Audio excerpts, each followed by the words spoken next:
মামুন রাসেল, আপনার কাছে একটি প্রশ্ন না করেই পারছি না। আমরা দেখছি জামাতের আমির একটি কথা বলেছেন, তিনি বলছেন যুক্তরাষ্ট্র জামাতের সবচেয়ে পরীক্ষিত বন্ধু।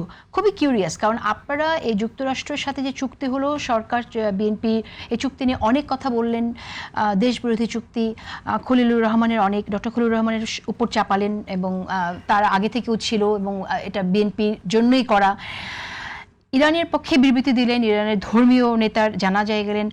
এখন আমি খুবই অবাক হচ্ছি, যদি আপনারা মনে করেন যে দেশবিরোধী চুক্তি বিএনপি করেছে যুক্তরাষ্ট্রের সাথে, তারপর আপনারা বলছেন যে যুক্তরাষ্ট্র জামাতের সবচেয়ে পরীক্ষিত বন্ধু।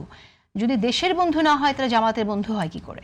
পরীক্ষিত, জামাতের আমির বলেছে পরীক্ষিত বন্ধু, এই প্রশ্নটা করেছেন, কিন্তু আমাদের প্রধানমন্ত্রী যে বলেছেন অকৃত্রিম বন্ধু, সেটা প্রশ্নটা করেন নাই। না, আমি আপনার কাছে জানতে চাই, আমি বলি পরীক্ষিত বন্ধু, অকৃত্রিম বন্ধু। অকৃত্রিম বন্ধু মানে কি?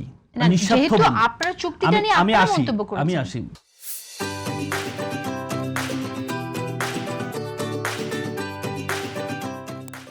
চুক্তি নিয়ে বিএনপিরও কথা আছে, বিএনপিও বলে যে আমাদেরকে জিজ্ঞেস করা হয় না, জামাতে বলে আমাদেরকে জিজ্ঞেস করা, দুই পক্ষকে জিজ্ঞেস করা হয়েছে।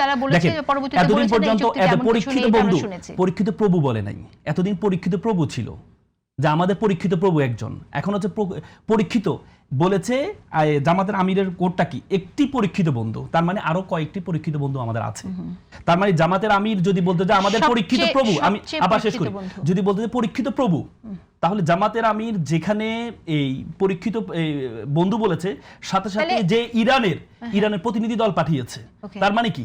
জামাত মনে করে যে জায়গায় আমাদের দেশের স্বার্থ আছে, যে জায়গায় আমার দেশের স্বার্থ আছে, সেই জায়গায় জামাত যদি প্রভু মনে করতো, তাহলে ইরানে যে 13টা দেশ আমেরিকাকে প্রভু মনে করে তারা পাঠায় নাই, প্রতিনিধি দল পাঠায় নাই, জামাত প্রতিনিধি দল পাঠায়। তার মানে অকৃত্রিম বন্ধু, তার মানে হচ্ছে আপনি যে যার নেতৃত্বে এটা আপনার যে দেশবিরোধী যে চুক্তিটা হয়েছে, সেই চুক্তি তিনি এখন বর্তমানে পররাষ্ট্রমন্ত্রী। সুতরাং আমরা উনি পরীক্ষিত বন্ধু বলেছেন, উনি বলেন একমাত্র পরীক্ষিত বন্ধু বলেন, একটি পরীক্ষিত বন্ধু বলেছেন। আমি শুধু এতটুকু বলবো, 1971 সালে মার্কিন যুক্তরাষ্ট্র কখনোই বাংলাদেশকে সমর্থন করেনি।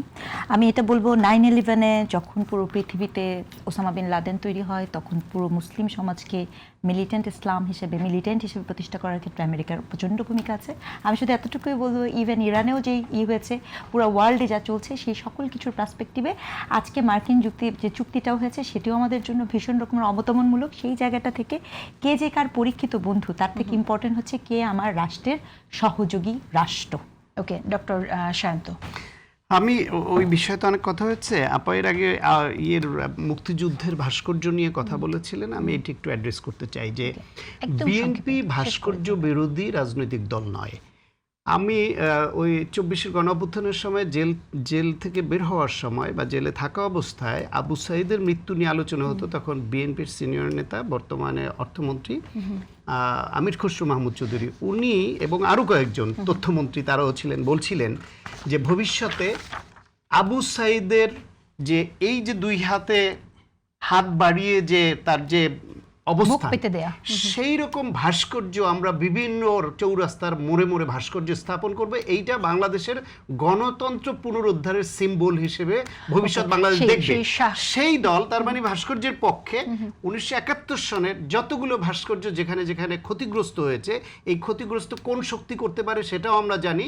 এইটাকে আবার পুনর্নির্মাণ করে যথাযথ স্থানে আবার এটাকে স্থাপন করা বিএনপির দায়িত্ব, এটা আমি মনে করি।